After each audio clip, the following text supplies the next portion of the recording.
کچھ مقصد حیات ضروری ہے دوستوں، کہنا یہ دل کی بات ضروری ہے دوستوں، جو فکر آخرت میں گزاری وہ مکمل، ورنہ تو یہ حیات ادھوری ہے دوستوں۔ کس کام میں زندگی گزر رہی ہے؟ ایک بات یاد رکھیے، ہم میں سے کوئی یہاں 15 سال، کوئی 20 سال، کوئی 30، کوئی 50، کوئی 60 سال کا بھائی بیٹھا ہے، لیکن غور کیجئے، کبھی ہم نے غور کیا، معلوم کرنے کی کوشش کی مجھے دنیا میں بھیجا کیوں گیا ہے؟ ہر چیز کے بنانے کا ایک ریزن ہے نا۔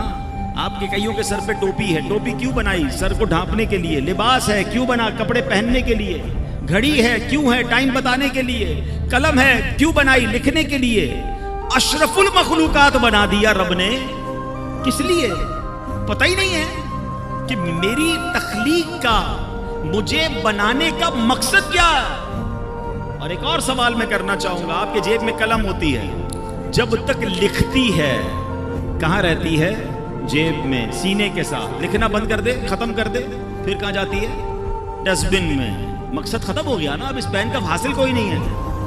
اگر میں اور آپ مقصد کے مطابق زندگی نہیں گزار رہے ہیں تو پھر کہاں جائیں گے؟ غور کیجئے نا، ایک طرف تو اشرف المخلوقات میں کہا جا رہا ہے، مگر یہی بندہ جس مقصد کے لیے اسے بنایا گیا، اول تو کئیوں کو مقصد ہی نہیں پتا، اور اگر معلوم ہے تو کیا زندگی اس مقصد کے تحت گزر رہی ہے؟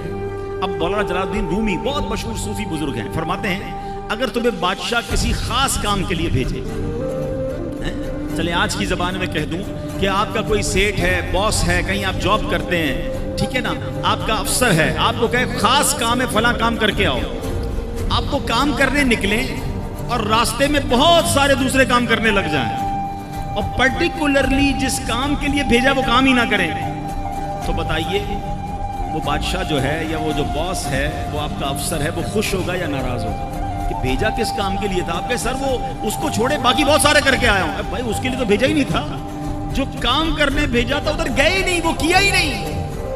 اللہ اکبر، یعنی اللہ نے مجھے اور آپ کو اپنی عبادت کے لیے بنایا ہے، اب عبادت چھوڑ کر ساری دنیا کے کام کر رہے ہیں۔ کئیوں کی نمازیں قضا ہو رہی ہیں، کوئی جناب گناہوں میں پڑا ہوا ہے، کوئی اللہ کی نافرمانی میں پڑا ہوا ہے، رب کی ناراضی والے کاموں میں پڑا ہوا ہے۔ کیا لوٹنا نہیں ہے؟ کیا اللہ کی بارگاہ میں جانا نہیں ہے؟